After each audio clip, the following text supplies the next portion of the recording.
Hello everyone, welcome back to my channel. इस video में हम क्लास 10th एनसीईआरटी साइंस का चैप्टर नंबर 1 कंटिन्यू करेंगे। लास्ट वीडियो में मैंने आपको बताया था कि जो हमें यहाँ पे ये जो क्वेश्चंस गिवन है इनके लिए मैं आपके लिए एक सेपरेट वीडियो लेकर आऊँगी इन सभी क्वेश्चंस के लिए।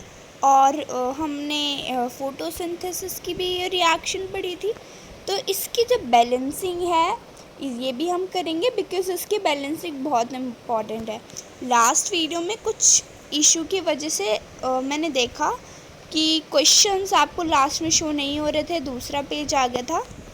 तो मैंने सोचा कि आपको थोड़ा सा एक बार इस इक्वेशन के बारे में दोबारा से बता दूं ताकि आप रिमाइंड कर सको। तो बेसिकली जो फोटोसिंथेसिस की जो इक्वेशन है, हम किसी भी चीज़ को, किसी भी एक्सपेरिमेंट को इक्वेशन में लिख रहे हैं, अगर वो इक्वेशन हमारी बैलेंस्ड हो जाती, इट मीन जो भी हमारा रिएक्शन हमने किया, जो भी केमिकल रिएक्शन है वो पॉसिबल है, मतलब वो सक्सेसफुल हो गया। ठीक है, तो बेसिकली अब देखो, सनलाइट और क्लोरोफिल की हेल्प से, मतलब इनका प्रेजेंट होना ज़रूरी है। दे डोंट रिएक्ट, इनका रिएक्शन नहीं होता, ये रिएक्ट नहीं कर सकते, लेकिन इनका जो प्रेजेंट होना ना बहुत ज़्यादा ज़रूरी होता है।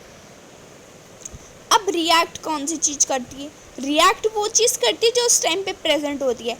अब मुझे ये बताइए कि जो प्लांट है, प्लांट कौन सी गैस, यानी कि जो उसके पास एयर होती है, एयर से वो कौन सी गैस को लेता है? कार्बन डाइऑक्साइड को लेता है, राइट। तो कार्बन डाइऑक्साइड हमारे पास उस टाइम पे प्रेजेंट होगी। H2 यानी वाटर उस टाइम पे प्रेजेंट होता है, यानी कि कार्बन डाइऑक्साइड और वाटर वो लेता रहता है, तो वो उसके पास उस टाइम पे प्रेजेंट होगा। जब रिलीज़ करेगा वो, तो रिलीज़ क्या चीज़ करेगा, मतलब कि रिएक्शन के बाद क्या चीज़ फॉर्म होगी?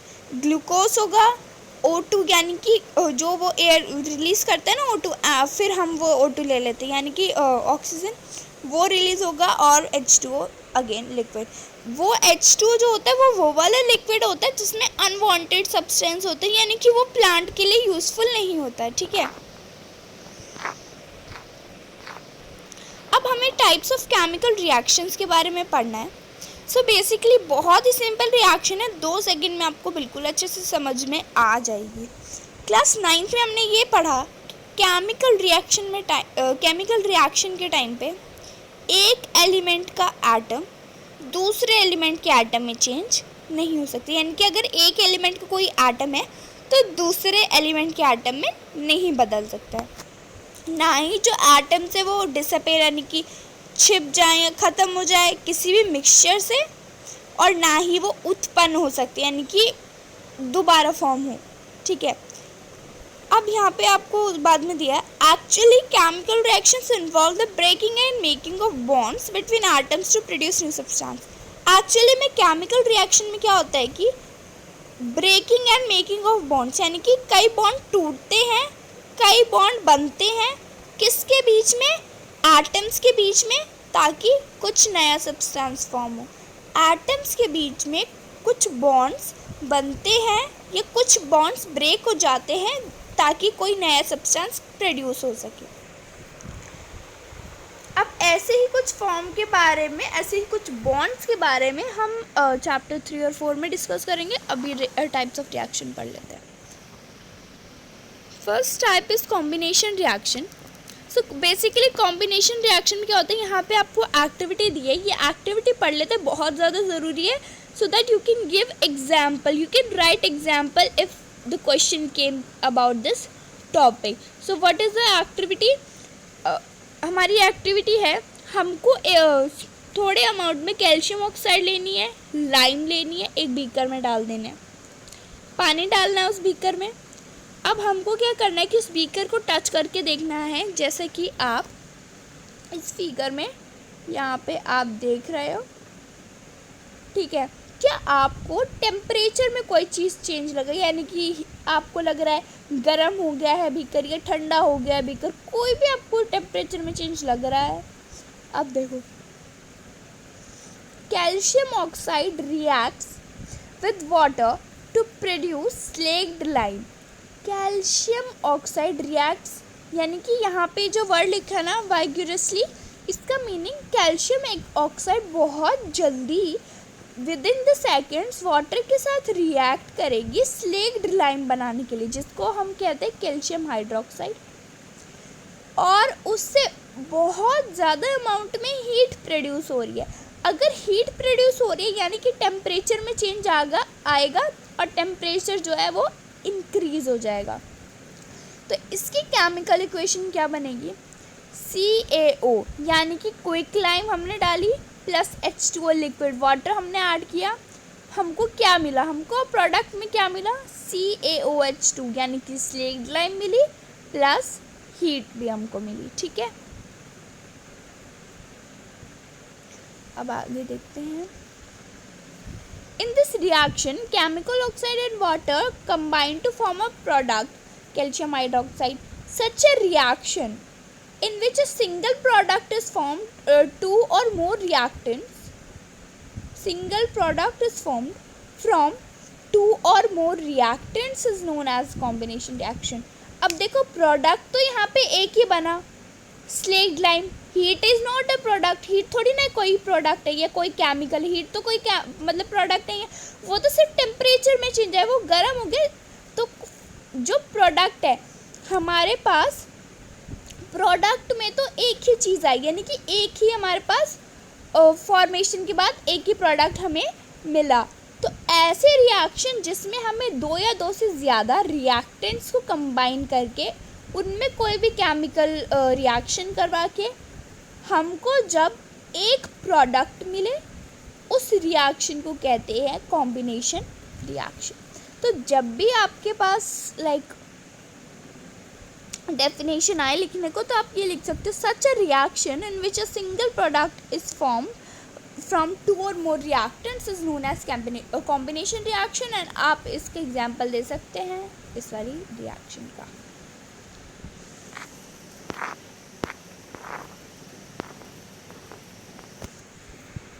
सो डू यू नो में यहाँ पे कुछ लिखा है, we will read it further. Okay,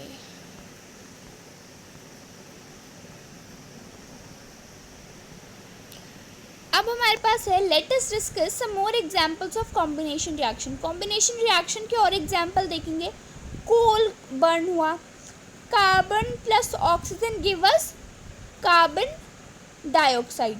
ठीक है, ये हमारे पास एक तो रिएक्शन आ गया। और बर्निंग ऑफ कोल, यानी कि इसमें जो कोल है वो जल रहा है एक तरीके से और उसमें हीट प्रोड्यूस हो रही है, टेम्परेचर में चेंज आया। और आपने यहाँ पे नोटिस की एक चीज़ कि हमारे पास रिएक्टेंट्स कितने, दो है, और प्रोडक्ट हमारे पास सिर्फ एक है। देखो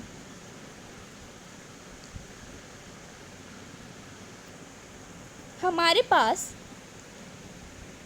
रिएक्टेंट 2 होंगे या इससे ज़्यादा होंगे, रिएक्टेंट 2 होंगे या 2 से ज़्यादा होंगे, बट जो हमारे पास प्रोडक्ट आएगा वो सिर्फ क्या होगा, एक। प्रोडक्ट एक होगा और रिएक्टेंट 2 हो सकते हैं, 2 से ज़्यादा भी हो सकते हैं। तो सिंपल लैंग्वेज में हम ये कह सकते हैं व्हेन 2 और मोर substances, elements और compounds combine to form single product, the reactant are called combination reaction। आप ये भी डेफिनेशन लिख के आ सकते हैं एग्जाम में, ये भी बिल्कुल एज इट इज़ पहले वाली जैसी ही है। लास्ट एक्टिविटी में हमने ये ऑब्जर्व किया कि बहुत ज़्यादा अमाउंट में हीट उसमें हमें मिली थी, बहुत ज़्यादा अमाउंट में हीट रिलीज हुई थी। This makes the reaction mixture warm. अब इससे क्या होगा कि रिएक्शन का जो मिक्सचर है वो गर्म हो जाएगा।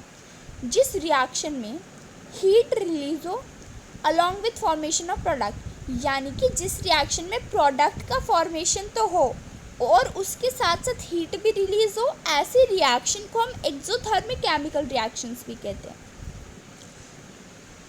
देखो इसमें आपको सिंपल वर्ड्स में ये कहा है, ऐसी रिएक्शन जहाँ पे हीट रिलीज हो अलॉन्ग विथ वन प्रोडक्ट, यानी कि वहाँ पे हमें CaOH2 यानी कि हमें स्लेक्ड लाइम मिली थी ठीक है, प्लस में हमारे साथ हीट रिलीज हुई थी, यानी कि एक प्रोडक्ट और उसके साथ साथ हीट रिलीज हुई। तो ऐसी रिएक्शन जहाँ पे एक प्रोडक्ट के साथ हीट रिलीज हो, उस रिएक्शन को कहते हैं एक्सोथर्मिक रिएक्शन। तो यहाँ पे ये डेफिनेशन हो गई, reaction in which heat is release along with the formation of products are called exothermic chemical reactions.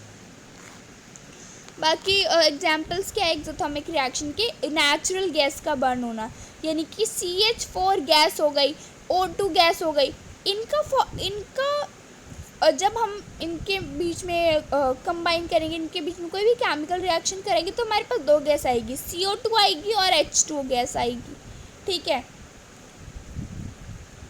तो बेसिकली इस रिएक्शन में क्या है, जो नेचुरल गैसेस है वो बर्न हो रही है, प्रोडक्ट हमको जो मिल रहा है उसमें हमारे पास हीट रिलीज हो रही है, ठीक है। तो देखो, do you know that respiration is an exothermic process. ये क्वेश्चन आ सकता है हमारे एग्जाम्स में, तो ये इम्पोर्टेंट कर लेते हैं। क्या आपको लगता है कि जो रेस्पिरेशन है वो एक एक्सोथर्मिक प्रोसेस है? हम सभी को ये पता है कि हमें एनर्जी की ज़रूरत होती है ज़िंदा रहने के लिए। अब हमें ये जो एनर्जी मिलती है ये फूड से मिलती है। डाइजेशन के टाइम पे हमको ये तो पता होगा कि जो फूड है वो सिंपलर सब्सटेंसेस में ब्रेक हो जाता है कंपाउंड सब्सटेंसेस। कंपाउंड यानी कि वो बड़े बड़े पीसेस में होते हैं, सिंपलर सब्सटेंसेस में ब्रेक डाउन यानी कि वो छोटे छोटे पीसेस में टूट जाता है। जैसे कि राइस, पोटैटो और ब्रेड, इन सब में कार्बोहाइड्रेट होता है, ठीक है। ये जो कार्बोहाइड्रेट होता है ये ग्लूकोज के फॉर्म में ब्रेक डाउन होता है, यानी कि जब ये डाइजेस्ट होता है कार्बोहाइड्रेट तो ये ग्लूकोज के फॉर्म में ब्रेक डाउन होता है, देन ये डाइजेस्ट होगा। This glucose combines with oxygen in the cells of our body. ये जो ग्लूकोज है ये हमारी बॉडी के सेल्स के अंदर जो ऑक्सीजन प्रेजेंट होता है उसके साथ ये रिएक्ट करते हैं, उसके साथ ये कंबाइन हो जाता है एंड प्रोवाइड्स एनर्जी, और हमें एनर्जी प्रोवाइड करता है। दोबारा रिपीट करती हूँ, हमारी बॉडी में जो सेल्स के अंदर जो ऑक्सीजन होता है और जो ग्लूकोज जो यानी कि कार्बोहाइड्रेट जब वो डाइजेस्ट होगा तो ग्लूकोज के फॉर्म में ब्रेक डाउन होगा, तो वो ग्लूकोज और जो बॉडी के अंदर सेल्स में जो ऑक्सीजन प्रेजेंट है, जब ये दोनों कंबाइन होते हैं तो ये हमको एनर्जी प्रोवाइड करते हैं। The special name of this reaction is respiration. इसी रिएक्शन का नाम दिया गया है रेस्पिरेशन। द प्रोसेस अब वो आगे दूसरे उसमें पढ़ेंगे। तो बेसिकली यहाँ पे आपको ये बताया गया है कि हमारी बॉडी में जब डाइजेशन होता है तो जो फूड होता है वो सिंपलर सब्सटेंसेस में ब्रेक डाउन हो जाता है। अब जो भी हम खाना खा रहे हैं उसमें से राइस, पोटैटो, इन सब चीज़ में क्या होता है, कार्बोहाइड्रेट होता है। अब कार्बोहाइड्रेट जब डाइजेस्ट होता है तो वो अब किसके फॉर्म में ब्रेक डाउन हो जाता है, ग्लूकोज के फॉर्म में ब्रेक डाउन होता है। अब जो वो ग्लूकोज है और जो हमारी बॉडी के अंदर जो ऑक्सीजन हमने लिया जो हमारे सेल्स के अंदर जो प्रेजेंट है वो जब कंबाइन करते हैं तो वो हमको एनर्जी प्रोवाइड करते हैं। ऐसी ही रिएक्शन को हम रेस्पिरेशन कहते हैं। प्रोसेस लाइफ प्रोसेस वाले चैप्टर में पढ़ेंगे, चैप्टर 6 में। तो अब आप ये चीज़ नोटिस करो, अभी आप फोटोसिंथेसिस की रिएक्शन लास्ट में पढ़ के आए हो। फोटोसिंथेसिस की रिएक्शन का बेसिकली इसमें उल्टा है। इट मीन्स फोटोसिंथेसिस की रिएक्शन में जो हमारे पास प्रोडक्ट थे वो यहाँ पे आकर के क्या बन गए हैं, रिएक्टेंट, और यहाँ जो रिएक्टेंट थे वो प्रोडक्ट थे वहाँ पर। बेसिकली फोटोसिंथेसिस की रिएक्शन में जो प्रोडक्ट थे वो यहाँ पे रिएक्टेंट बन गए, जो फोटोसिंथेसिस की रिएक्शन में रिएक्टेंट्स थे वो यहाँ पे प्रोडक्ट बन गए, यानी कि उस रिएक्शन का उल्टा हो गया। याद करें तो उसमें C6H12O6 यानी कि ग्लूकोज और O2 रिलीज हुए थे, यानी कि ये हमारे क्या थे, प्रोडक्ट थे। तो ये हमारे यहाँ पे इस टाइम रिएक्टेंट हो गए। CO2 और H2O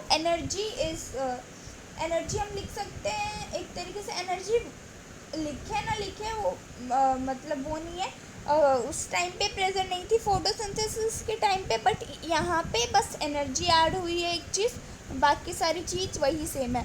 यानी कि CO2 और H2 उस टाइम पे हमारे पास क्या थे, रिएक्टेंट था, और इस बार ये प्रोडक्ट बन चुके।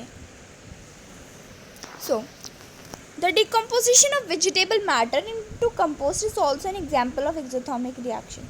वेजिटेबल मैटर यानी कि कंपोस्ट यानी कि खाद में जो सब्जी वगैरह यानी कि हम ऐसे छिलके वगैरह डाल देते हैं कई बार पौधों में या कहीं पे भी, तो उनका जो खाद बनती है ना उनकी, वो भी एक तरीके से एक्सोथर्मिक रिएक्शन है। ये एग्जाम्पल हम दे सकते, बहुत ही प्यारा एग्जाम्पल है और बहुत ही इफेक्टिव एग्जाम्पल भी है।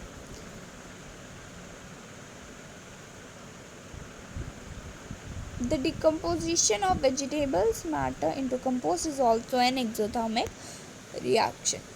So, identify the type of the reaction taken place in activity 1.1 where heat is given out along with the formation of single product. जल्दी जल्दी याद करो। अब आपको यहाँ पे ये भी बता दें कि हीट रिलीज हुई थी एक सिंगल प्रोडक्ट के फॉर्मेशन के साथ। कौन सी रिएक्शन हुई? Exothermic reaction. सभी को याद आ गया होगा, अभी अभी पढ़ के आया तो सबको फ्रेश माइंड में होगा। देखा, ऐसे आप चीज़ों को रिलेट करो, और ऐसे ही आपको ये इसलिए दिया गया ताकि आप रिमाइंड कर सको कि हाँ, उस आपको दे भी रखा है यहाँ पे कि हीट रिलीज हुई थी सिंगल प्रोडक्ट के फॉर्मेशन से। तो रिएक्शन कौन सी होगी हमारे पास? एक्सोथर्मिक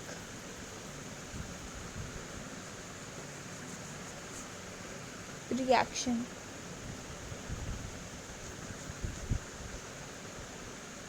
एक्सोथर्मिक रिएक्शन, ठीक है। अब हमारे पास सेकेंड टाइप ऑफ रिएक्शन आ गई है। बेसिकली तुम दो टाइप की पढ़ चुके हैं, बट मेन वहाँ पे कौन सी रिएक्शन थी? कॉम्बिनेशन रिएक्शन थी। यहाँ पर डिकम्पोजिशन रिएक्शन है। यहाँ पे भी आपको एक एक्टिविटी दी है, इट मीन्स डिकम्पोजिशन रिएक्शन का कुछ ना कुछ तो रिलेट होगा इस एक्टिविटी से। एक्टिविटी पढ़ते हैं। हमको 2 ग्राम लेना है फेरस सल्फेट के क्रिस्टल्स और उसको बॉइलिंग ट्यूब में डाल देना है। हमको फेरस सल्फेट की कलर यानी कि फेरस सल्फेट के जो क्रिस्टल्स हमने ऐड किए थे उसका जो कलर है उस पे ध्यान देना है। बॉइलिंग ट्यूब को हीट करना है फ्लेम पे। लास्ट में भी वही है, observe the colour of crystals after heating. अब हीट करने के बाद आपको उसका कलर ऑब्जर्व करना था, and before heating you also have to observe the colour of ferrous sulphate crystals. Have you noticed the green color of ferrous sulfate crystals has changed? यानी कि जब हमने फेरस सल्फेट के क्रिस्टल्स डाले तब उसका ग्रीन कलर था और हीट करने के बाद उसका कलर चेंज हो गया। You can also smell the characteristics order of burning sulphur. अब देखो इसके केमिकल रिएक्शन हम कैसे लिखेंगे। हमारे पास सिर्फ फेरस सल्फेट था, हमारे पास सिर्फ और सिर्फ फेरस सल्फेट था जिसको हीट करने पर हमें 3 प्रोडक्ट मिले। यानी कि हमारे पास एक रिएक्टेंट था जो कि 3 प्रोडक्ट में टूट गया। यानी कि जब उसका रिएक्शन करा हीट से, देखो हीट रिएक्ट नहीं करेगी, हीट का कोई रिएक्शन नहीं होगा, बट हीट का प्रेजेंट होना वहाँ पे ज़रूरी था। ठीक है, समझो इस बात को। हीट रिएक्ट नहीं हो रही, अगर हीट रिएक्ट होती ना तो लिखी जाती, मतलब हीट रिएक्ट करेगी ही नहीं, हीट रिलीज होगी। तो हमने यहाँ पे देखा था कि प्रोडक्ट में यहाँ पे आपको हीट लिखी थी आपको केमिकल रिएक्शन में, बट हीट कभी भी रिएक्ट नहीं करेगी। ठीक है, हीट बस वहाँ पे प्रेजेंट होगी, उसकी हेल्प से जो हमारे पास एलिमेंट है या जो हमारे पास केमिकल है वो रिएक्ट करेगा। तो इस रिएक्शन में हमने ये ऑब्जर्व किया कि सिंगल रिएक्टेंट बहुत सारे प्रोडक्ट में ब्रेक डाउन हो गया। ऐसी रिएक्शन को डीकम्पोजिशन रिएक्शन कहा गया है। यानी कि जिस रिएक्शन में एक सिंगल रिएक्टेंट कॉम्प्लेक्स प्रोडक्ट्स में ब्रेक डाउन हो तो उस रिएक्शन को कहा जाएगा डीकम्पोजिशन रिएक्शन। अब देखो, ferrous sulfate crystals Fe2SO4 7H2O lose water when heated and the color of crystal changes। Ferrous sulphate crystals ने वाटर को लूज़ कर दिया जब उसको हीट किया गया, और उसके क्रिस्टल्स का जो कलर था वो भी चेंज हो गया। It then decomposes to ferric oxide. उसके बाद फेरिक ऑक्साइड में फेरिक ऑक्साइड एक प्रोडक्ट बन गया Fe2O3, और सल्फ़र डाइऑक्साइड बना SO2, और सल्फ़र ट्राइऑक्साइड बना SO3।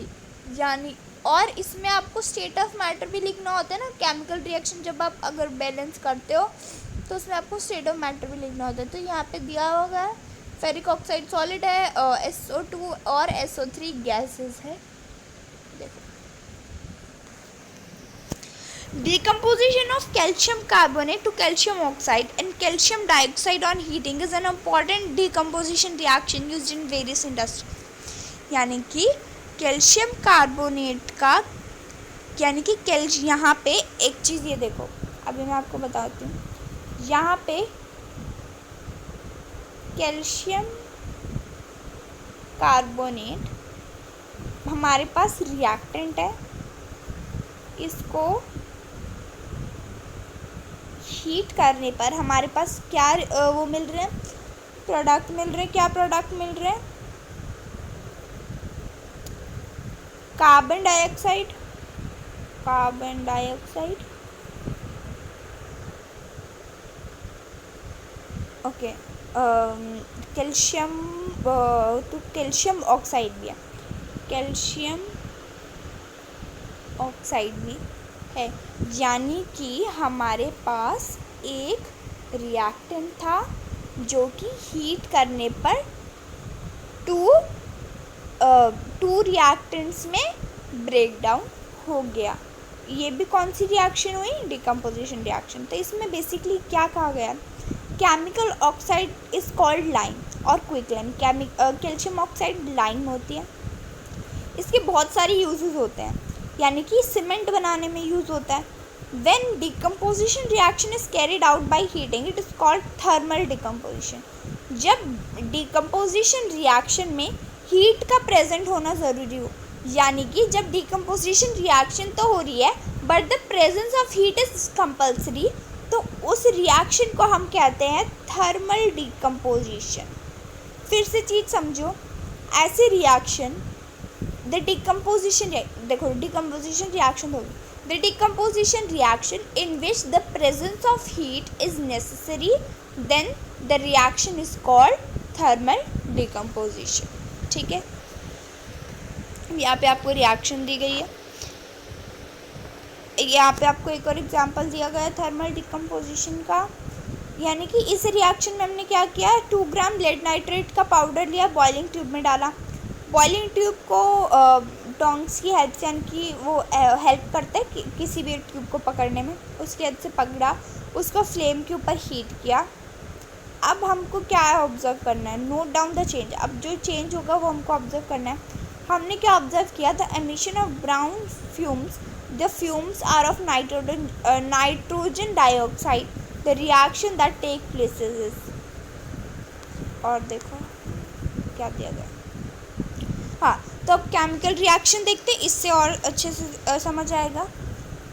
PbNO3 ये सॉलिड है, ठीक है। इसने हमको, ये हमारे पास क्या है? रिएक्टेंट है। इस रिएक्टेंट ने हमको क्या प्रोडक्ट दिया? PbO यानी कि lead oxide, NO2 nitrogen dioxide, O2 oxygen. यानी और यहाँ पे हमने एक और चीज़ देखी, अब थर्मल डिकम्पोजिशन है तो presence of heat is necessary. तो इस रिएक्शन में basically presence of heat is necessary, तो मतलब प्रेजेंस ऑफ हीट थी, तो ये थर्मल डिकम्पोजिशन रिएक्शन हो गई।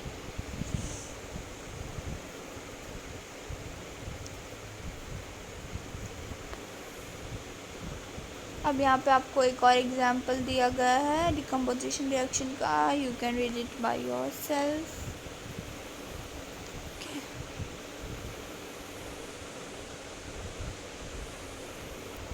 Yes, sir. The above reaction are used in black and white photography. What form of energy is causing these decomposition reaction? यानी कि ये जो डिकम्पोजिशन रिएक्शन हो रही है, ये कौन सी फॉर्म ऑफ एनर्जी की वजह से हो रही है? हमने ये देखा था कि कि डिकम्पोजिशन रिएक्शन को एनर्जी की ज़रूरत होती है रिएक्ट करने के लिए, या तो वो हीट के फॉर्म में हो, या तो लाइट के फॉर्म में हो, इलेक्ट्रिसिटी के फॉर्म में हो, ताकि वो जो हमारे पास एक प्रोडक्ट है वो ब्रेक डाउन हो सके रिएक्टेंट में। Reaction in which energy is absorb, वो रिएक्शन जिसमें एनर्जी ऑब्जर्व कर ली जाए।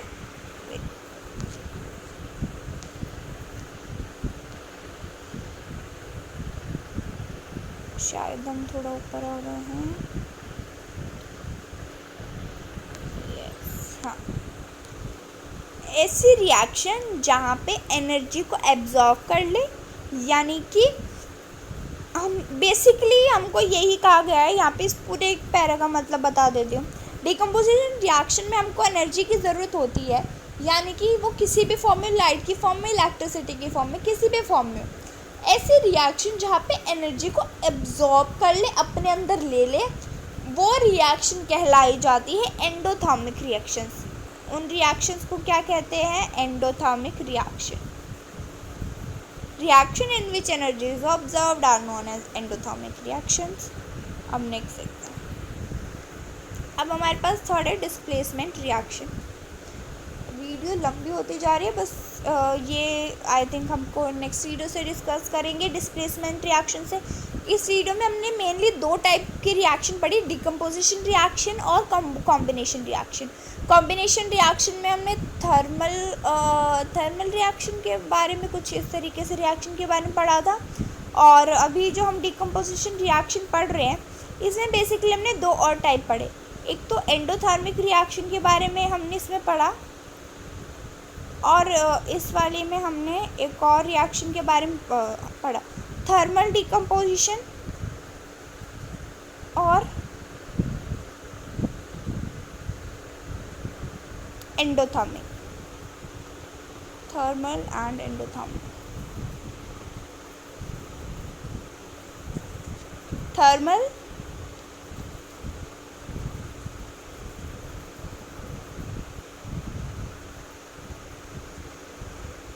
और एंडोथर्मिक तो हमने पढ़े कौन सी रिएक्शन में? डिकम्पोजिशन रिएक्शन में। ठीक है। अब जो हमारे पास कॉम्बिनेशन रिएक्शन थी, इसमें हमने क्या पढ़ा? इसमें हमने टाइप ऑफ रिएक्शन पढ़ी थी, एक्सोथर्मिक रिएक्शन थी ना? हाँ, एक्सोथर्मिक केमिकल रिएक्शन थी। हाँ, बस इसमें हमने दो ही टाइप की पढ़ी। एक जो कॉम्बिनेशन रिएक्शन थी, इसमें हमने कौन से टाइप ऑफ रिएक्शन की पढ़ा? इसमें हमने पढ़ा एक्सोथर्मिक रिएक्शन के बारे में। सो बेसिकली आज हमने कर ली हैं 5 टाइप्स ऑफ रिएक्शंस के बारे में आज हमने पढ़ लिया है। कल एक बार आपको इन शॉर्ट में, जो नेक्स्ट वीडियो डालूंगी उसमें आपको शॉर्ट में 1-2 मिनट में सारी रिएक्शन को रिकॉल करा देंगे, और फर्दर हम अपनी जो हमारी एक और रिएक्शन दी गई है हमको, that is displacement reaction. Displacement reaction को कवर करेंगे। जो हमने अभी रिएक्शन पढ़ी है इसको डिस्कस करेंगे। ऑक्सीडेशन एंड रिडक्शन भी कर लेंगे और देखेंगे कहाँ तक हो पाता है। ठीक है। I hope that you like this video and you have understood all the types of reaction. Thank you so much for watching my video and have a great day. Bye bye.